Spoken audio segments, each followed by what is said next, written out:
Саламатсыздар ма? Менің есімім Әсия Ерболқызы. Бүгін сіздерге Шерхан Мұртазаның «Мылтықсыз майдан» романының үзінді оқып беретін боламын. Арай бүгін ала сиырды жаңа түскен келіне сауғызды. Шашағы кере қарыс қымыш орамал бүркенген келін 2 күн бойы шымылдық ішінде отырып еді. Бүгін енесі оны ерте тұрғызып тұңғыш рет үй шаруасына қосты. Сиыр сау келін, өз малыңа ие бол, деді.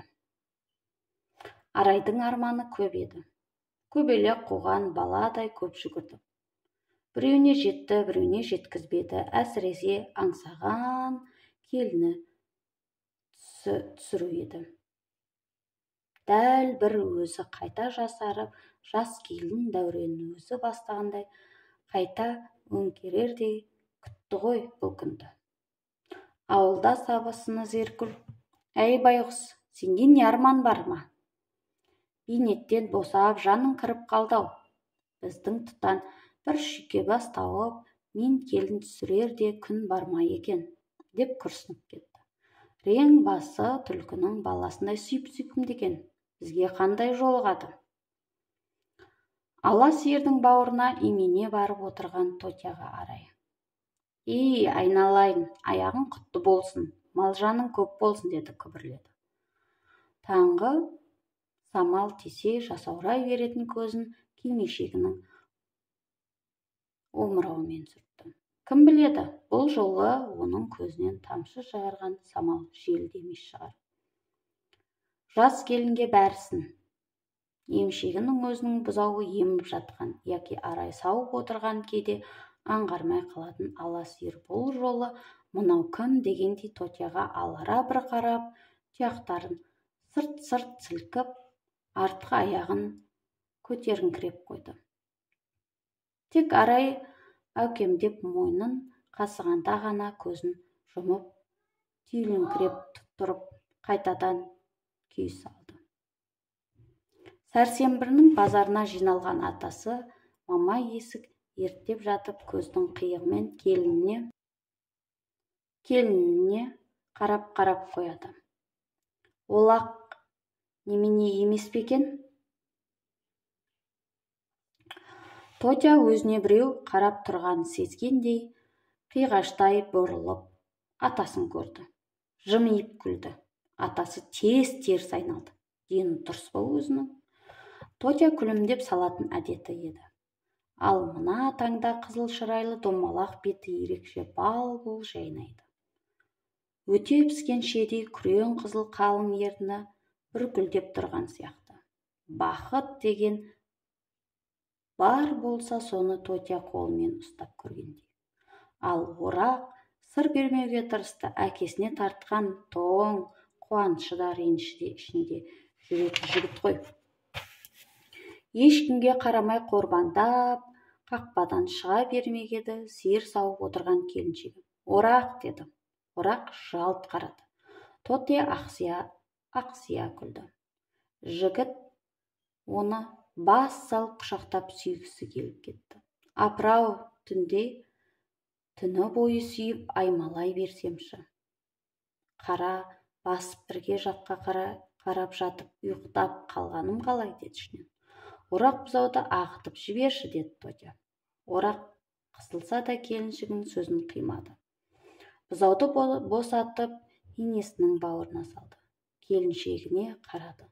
Тотя оған қарады. Бірін-бірі жаңа көргендей. Орақ келіншегінің қиықша қой көзін, қара қасын, тәмпіштеу мұрнын, қызылы қою қоңырқай томпақ бетін, шедей дөңгелек қалың ернін көрді. Түнде сол ернінен сүйгені есіне түсіп, тұла бойы лап ете қалды. Тотя күйеуінің шот маңдайындағы жалғыз сызықты, оң көзіндегі қоңыр қалды, үлкен мұрын, қалың қара мұртын көрді. Сол мұрттың түнде тамағын қытықтаған есіне түсіп кетіп, күліп жіберді. Таңның атқанын қаламайтын адамдар да болады. Олардың жан дүниесін түсіну қиын. Таң жаңа ғана атса да келін ел ұйқыға кеткенін, түнді сағынып қалғанында еді. Жаңа қосылған күйеу мен келіншек бір-біріне бұзаулы сиырдың қасында тұрып тағы қарады. Бұзау енесін идіріп әбден қақтап еміп қойған сонша сиыр желіні ақ жемденіп кетіпті. Үйден самаурын алып шыққан Арай қалт тұра қалды. Айналайын келін-ау, бұзау қақтап еміп қойыпты ғой, деді. Тотя екі беті ду етіп шап-шып барып бұзауға жармасты. Томпиған бұзаудың тәмпек тұмсығына дейін ақ көбік саумал сүт сасиды. Орақ артына бұрылып қарай алмай ауладан атып шықты. Тотя сөйтіп алғашқы күні сиырды емізіп алды. Бір үйлі жан ақтан қақылды. Кемпірдің ойына залым ой жүгірсе де жаманға жорғысы келмеді. Бар ашуын бұзаудан алып қазыққа тұқырықтып байлады да сиырды бас жібімен сабынан сабап ауладан айдап шығып падаға қосты. Ала сиыр кемпірдің ұрғанын елең қылмай басын сарт қайырып тұра қалып тікенек тілімен өзінің шоқтығын жалады. Сонан соң қарның ашпайды енді дегендей бұзауына қарап бір мөңіреп қойды. Сайдың арғы бетінен құмыра ұстаған қыз жүгіріп келе жатыр екен. «Иә, сүт тапсаң аларсың», деді Арай. Қыз лезде бергі бетке еліктің лағындай ойнап шықты. «Саламатсыз ба, апай?» деді. «Мамам сүтке жіберді». «Осылардың өзгеше-сай, біздің ауылдың адамдарына ұқсамайды. Жібектей есіліп тұрады, беті бәйшешектей, көзінің мойылдайын-ай қарашы», деді. Ішінен Арай тұлымына лента байлаған қызға қарап, «Бүгін бұзау еміп қойыпты, айналайын. Кішкене құдаша, сүт жоқ», деді.